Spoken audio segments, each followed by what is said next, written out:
Work ethic, this is a really side, work ethic and habits. In the United States, there is currently a great deal of discussion of the balance between work and family or fun. This may be a particularly salient issue for working parents. In Japan, the work ethic has perhaps been very different from that of the United States. Historically, it has been expected that men should work for dawn to dusk 7 days a week.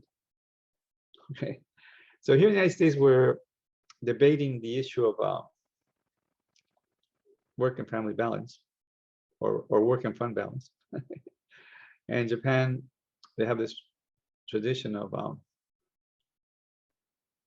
dedicated work. Now, to be fair, of course, the United States has been very fortunate. We have one of the largest territories on the planet. The 4 countries that have huge territories, I believe 4. And that includes Russia, Brazil, China, and the United States. Those are humongous countries. And that's usually advantageous. In Russia, not so much, because a lot of Russia is cold and has tundra, and it's hard to conduct agriculture in that type of environment. But in the United States, we probably have the largest swath of cultivatable land in the world. The Midwest United States is often referred to as the breadbasket of the world, right? Because the Midwestern section of the United States is a humongously large, fertile swath of land where we grow vast amounts of crops and everything else. Okay, and of course, once you can grow an abundance of crops and maybe animals, you can feed a lot of people, which ameliorates hunger and starvation and can contribute to prosperity. Okay. The other part of the world that has a very large swath of agricultural terrain is Europe. Everywhere from Portugal to, let's say, Poland, roughly. Most of that land is quite fertile. And I'm sure that it's been very helpful for European domination of the planet. Because that's a reality. I mean, maybe that's not something people want to say or admit, but since Christopher Columbus in 1492, for the last 500 years, the planet has been more or less dominated by people from Europe. Okay, and that fact that they have this vast swath of fertile land is a contributing factor, I'm sure. Okay, the other thing with the United States too is that we have all kinds of natural resources in this country, including oil and gold and uranium, you name it. We have almost everything that a country could desire. So we're blessed, and we're also kind of spoiled, unfortunately. So here we're debating the issue of the balance between work and family, or work and fun. And in Japan, which is a very different case, as you probably know, Japan is a small country. It's a group of volcanic islands, mountainous islands, and mountainous and volcanic terrain is not particularly favorable for agriculture. Right? You might have spots here and there where you can perform agriculture, but not like the United States or Europe. Moreover, Japan, as far as I know, has few natural resources. They don't have oil to speak of, as far as I know, and they don't have a lot of natural resources. And yet, Japan is one of the world powers. Okay, when we talk about world powers, I think we probably should begin with talking about what countries are no longer world powers. Okay. I think that would be a useful discussion. And in my estimation, I think the countries that are no longer world powers include Spain, Portugal, France, and England. Okay, those were the 4 original world powers that emerged after the arrival of Christopher Columbus in the Americas in 1492. And I would say it's fair to say that they're no longer world powers. They're still rich countries. Portugal is not a rich country. Portugal is a mid-level country, but they're fairly rich countries, all of them. And but they're no longer world powers.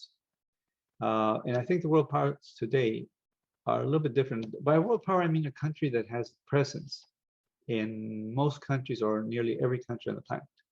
Like you go to that country and you're going to find their companies and their people and their diet and their culture and their foreign investment, which implies political influence.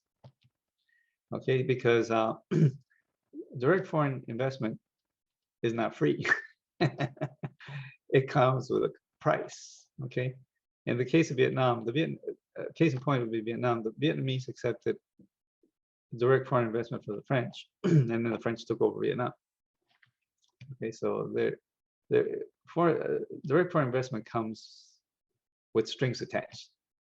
Okay, and so what are the countries that have that type of worldwide presence? Well, countries that you go to just about any country in the world, you find their companies, their people, their diet, and their influence, right? And there aren't too many. You can count on one hand, okay? And those countries are the United States, China, Germany, Japan, and South Korea. That's it. That's about it. You have some regional powers, like Russia's a regional power, Mexico's a regional power, but world powers, those five, right? United States, China, Germany, Japan, South Korea. So the question is, how is it that this little country with very few natural resources, Japan, became a world power? And it may have to do with the work ethic. In the late 1900s, Russia, which is a white European country, went to war against Japan, probably thinking that they could easily defeat this non-white, non-Christian, non-European power. They probably thought this is going to be easy, you know, because for the last 500 years, the world has been dominated by white Christian European people, right? The Spanish, the Portuguese, the French, the English, right? So the Russians probably thought this will be a piece of cake. We'll just take on the Japanese and we'll make mince out of them, and that'll be it. Well, to their chagrin, the Japanese defeated the Russians, and the Japanese victory over the Russians was one of the factors that eventually led to the demise and eventually the death of Nicholas the Tsar of Russia and his entire family. Okay, so that was a contributing factor to his demise. And so Japan has been a world power for over 100 years. And the question is, well, how is it that, you know, again, a small country comprised of volcanic islands with very few natural resources can become a world power? And it may have to do with the work ethic. Same with South Korea.